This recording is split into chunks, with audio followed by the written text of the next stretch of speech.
Җәйнең ямьле бер көнендә Нәнипси баласы шаян дөнья белән танышырга чыгып китте. Бу аның әнисеннән башка беренче чыгу иде. Әйләнә-тирәнең матурлыгына хозурланып, ул чәчәкле болынга килеп чыкты. Анда аны ак керфекләрен сирпеп, ромашкалар каршы алды. Күк чәчәк һәм миләүшәләр талгын гына искән җилдә вальс бийләр иде.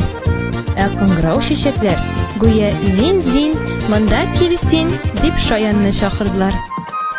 Шул чак аның күзе һавада очып йөрүче бер бик матур күбәләккә төште. Алар бергә дуслашып, көне буе аллы-гөлле болында уйнадылар, шаярдылар, көлделәр. Балалар, әйдәгез без дә уйнап алыйк әле. Игътибар белән карагыз, күбәләк нинди чәчәккә кунган? Күбәләк шаянны барлык болын чәчәкләр белән таныштырды. Көн кичкә уша башлады. Шаянның өйгә кайтыр вакыты җитте. Аның бераз кәефе кырылды. Шулай да теләр-теләмәс кенә авыл ягына юл алды. Үз йортына якынлашканда, аның шатлыгы эченә сыймый иде. Шаянны нурлы йөзле әбисе каршы алды. Әйе, Зәйтүнә әби шаянны бик ярата. Кичләрен төрле мәзәкләр сөйләп көлдерә ул аны. Балалар, сез дә шаянга кушылып көлә аласыз. Ике песи суга бара.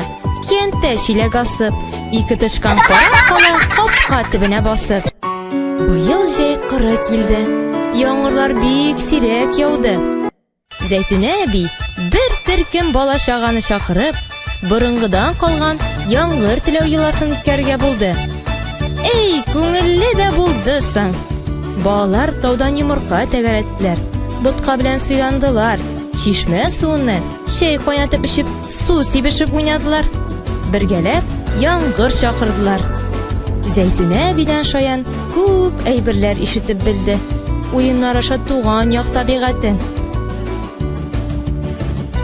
тереклек дөньясын, борынгы татар халкының көн күреше белән танышты. Сез шаянның барлык маҗараларын әлеге китаптан укып, биремнәрне үтәп белерсез.